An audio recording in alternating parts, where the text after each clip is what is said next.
Ce qu'on voit naître et ce qu'on a vu naître au fil du temps et les phénomènes qui nous y ont menés sont des phénomènes sociologiques majeurs qui tiennent beaucoup au développement des différents pays, à la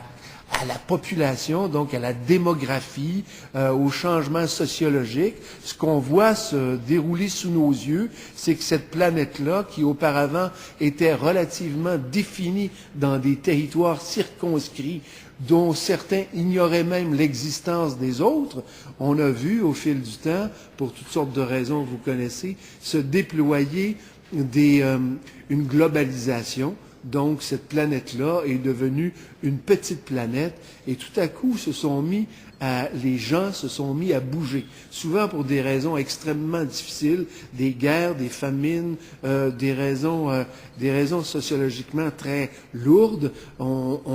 Les gens se sont mis à bouger beaucoup. Et dans tous les pays du monde, surtout les pays les plus développés, évidemment, par définition, les gens des pays où il y avait des problèmes des fois au niveau économique ou au niveau militaire ou au niveau du système démocratique, il y a, et cela s'amplifie, des mouvances de société. De telle sorte qu'on se retrouve confronté, et c'est le cas du Canada et du Québec, on se retrouve confronté avec une multiplicité de ce qu'on nomme aussi la diversité culturelle. Nous sommes maintenant dans des sociétés qui sont composées de gens d'origines diverses, d'expressions culturelles diverses et de cultures anthropologiques diverses. Et quand on se retrouve avec cette notion des accommodements raisonnables qui, à l'origine, s'appliquait plutôt à des différences qui sont peut-être plus faciles à cerner, et on a vu les progrès, par exemple, que dans notre société, on a fait au niveau de l'accès aux services publics pour des personnes qui avaient des difficultés de mobilité. Donc, l'accommodement raisonnable qui existe dans notre jurisprudence s'est appliqué ou s'appliquait à des gens qui avaient des problèmes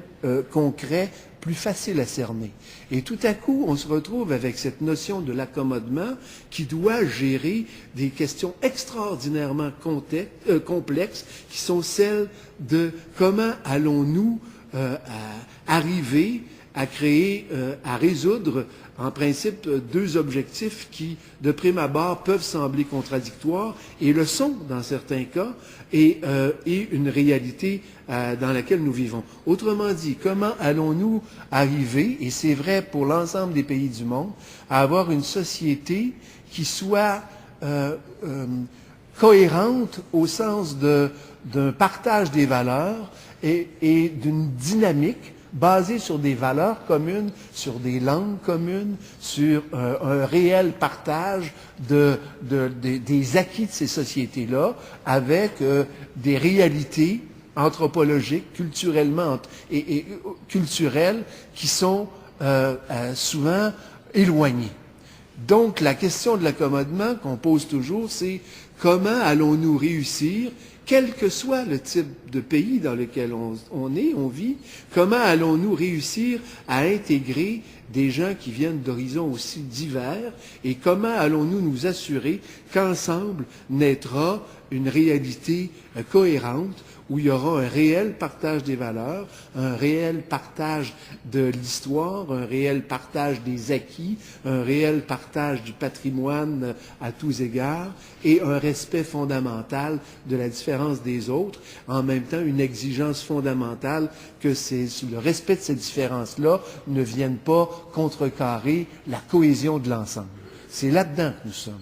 Comment s'assurer que nous allons avoir une cohésion commune tout en respectant les droits individuels de chacun et leur liberté d'expression.